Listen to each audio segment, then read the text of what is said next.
పెహల్గాం ఉగ్రదాడితో భారత్ పాక్ ఉగ్ర స్థావరాలపై విరుచుకుపడింది. అయితే మొదట బీరాలు పలికిన పాకిస్తాన్ తర్వాత చతికిల పడింది. భారత్ వరుస దాడులతో జ్ఞానోదయం అయిందో ఏమో కానీ పాకిస్తాన్ ప్రధాని షేజాబ్ షరీఫ్ శాంతి మంత్రం పఠించారు. చర్చల ద్వారానే సమస్యకు పరిష్కారం లభిస్తుందని కొత్త పల్లవిని అందుకున్నారు. రెండు దేశాల మధ్య 3 సార్లు యుద్ధం జరిగినా సాధించిందేమీ లేదంటూ వైరాగ్యాన్ని ప్రదర్శించారు. మన ఇరు దేశాల సమస్యలు పరిష్కారం కాకుండా జమ్మూ కాశ్మీర్లో శాంతి సాధ్యపడదన్నారు పాక్ ప్రధాని. అయితే పాక్ శాంతి మంత్రాన్ని పఠించడం ఇదే తొలిసారి కాదు. ఇక భారత్తో కవ్వింపులకు దిగడం కూడా పాకిస్తాన్కు కొత్తేమీ కాదు. పాకిస్తాన్ శాంతిని కోరుకోవడం, వెంటనే తన కపట బుద్ధిని ప్రదర్శించి కాల్పులకు తెగబడటం ఆ దేశానికి వెన్నతో పెట్టిన విద్య. అయితే భారతదేశంలో ఉగ్రవాదాన్ని ప్రేరేపిస్తున్న పాకిస్తాన్ కూడా ఉగ్రవాద బాధిత దేశంగా ఉంది. అయినా కూడా ఉగ్రవాద బాటనే ఎంచుకుంది అంటే అందుకు ప్రధాన కారణం పాకిస్తాన్ సైన్యం. ఆ దేశ రాజకీయాల్లో పాక్ సైన్యం ప్రమేయం తగ్గినప్పుడు మాత్రమే ఉగ్రవాదాన్ని అరికట్టడం సాధ్యమవుతుంది. అప్పటి వరకు అటు ఆఫ్ఘనిస్తాన్లో ఇటు భారత్లో ఉగ్రవాదం పెచ్చుమీరుతూనే ఉంటుంది. దక్షిణాసియాలో తమ ప్రాబల్యం చాటుకునేందుకు అమెరికా, చైనా లాంటి దేశాలు పాకిస్తాన్కు తోడ్పడుతున్నాయి. వాటి తోడ్పాటు అరికట్టేందుకు భారత్ దౌత్య మార్గాల్లో కృషి చేయాలి.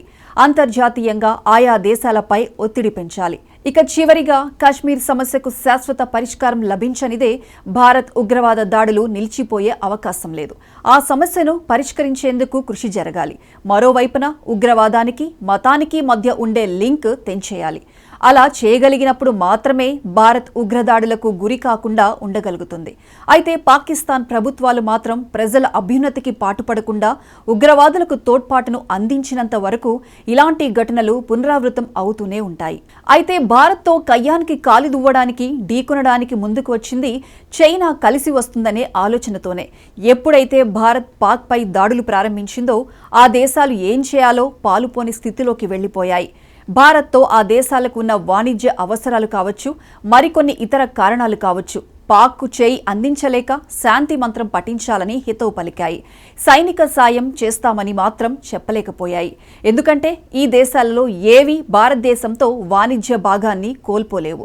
ఇక చైనా విషయానికొస్తే చైనా పాకిస్తాన్ ఎకనామిక్ కారిడార్ లేదా బెల్ట్ అండ్ రోడ్ ఇనిషియేటివ్ ప్రాజెక్టులలో దాని ఆస్తులు మరియు వ్యూహాత్మక లెక్కలను ప్రమాదంలో పడేసే విధంగా భారతదేశం మరియు పాకిస్తాన్ మధ్య వివాదం పెరగడాన్ని అది కోరుకోదు. అందుకే చైనా సైతం శాంతికి ఇరు దేశాలకు మధ్యవర్తిత్వం చేస్తామంటూ ముందుకు వచ్చింది.